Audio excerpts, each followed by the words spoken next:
If the 1950s was a song, what would it look like if you turned it into 2 tons of rolling steel and chrome?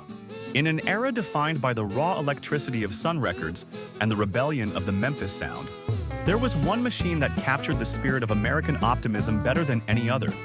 It didn't just sit on the driveway, it made a statement before the engine even turned over.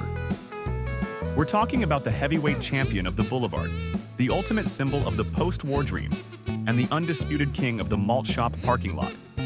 This is the 1957 Chevrolet Bel Air, and today, we're peeling back the layers of chrome to see why this specific year, this specific model, became the permanent icon of the rock and roll revival. The year was 1957, and the United States was riding a wave of unprecedented prosperity. The war was a fading memory, the space race was just beginning to capture the imagination, and for the first time, the average teenager had a little bit of money in their pocket and a lot of places to go. Into this world stepped the 57 Chevy. Now, it's important to remember that when it first hit the showroom floors, it wasn't necessarily a revolution. It was an evolution of the Tri-5 series that started in 1955. But somehow, in 1957, the designers at General Motors caught lightning in a bottle. They took the solid, reliable foundation of the previous years and dressed it up for a night on the town. It was longer, lower, and wider, the holy trinity of 50s automotive design. It represented a moment where every American family felt they were on the verge of the future, and their car was the rocket ship that would take them there. When you look at a 57 Bel Air, your eyes are immediately drawn to the rear. Those iconic tail fins aren't just pieces of sheet metal, they are sculptures of speed.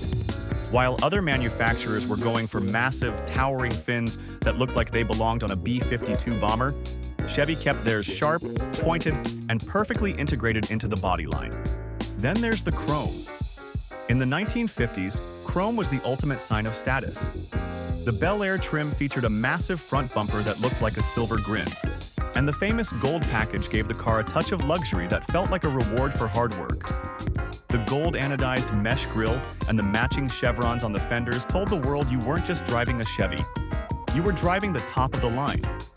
It was flashy, it was bold, and it shimmered under the neon lights of every drive-in from coast to coast.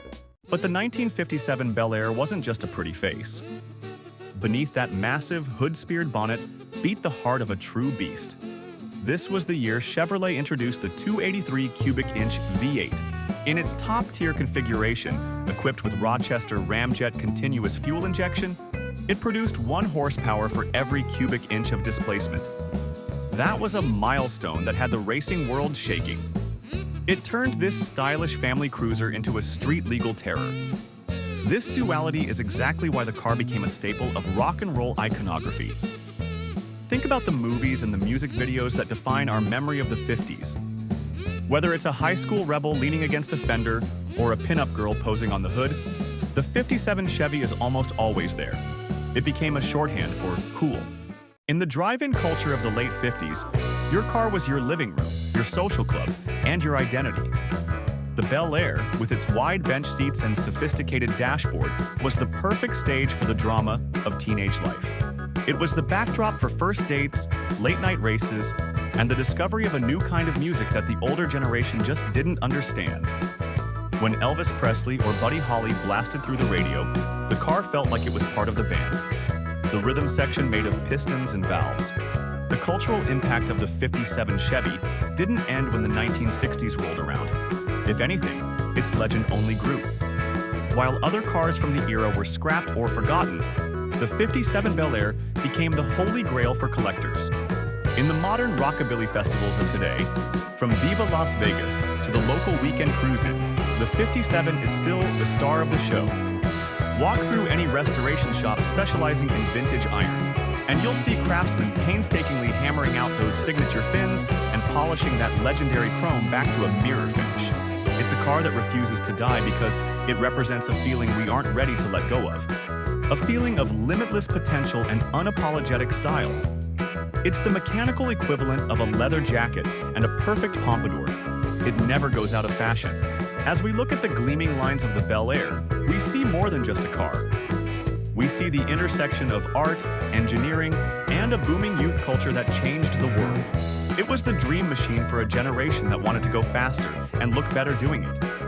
The 57 Chevy proved that you could have a car that was reliable enough for the family, but fierce enough for the track. It remains the definitive curves and chrome masterpiece, a testament to an era where we weren't afraid to stand out. If you've ever felt the rumble of a 283 V8 or seen the sun reflect off a gold-trimmed grille, you know that some things are timeless. We want to know your stories. Did your folks have one of these beauties? Or is the 57 Chevy still sitting at the top of your dream car list? Tell us about your favorite memories of the Tri-5 era. But don't get too comfortable in that bench seat just yet.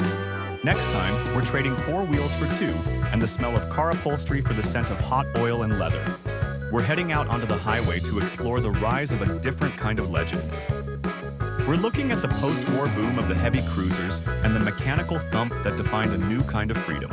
Get ready for the roar of the road, because next time we're talking about the Harley-Davidson Panhead. Until then, keep the chrome shining and the needle moving.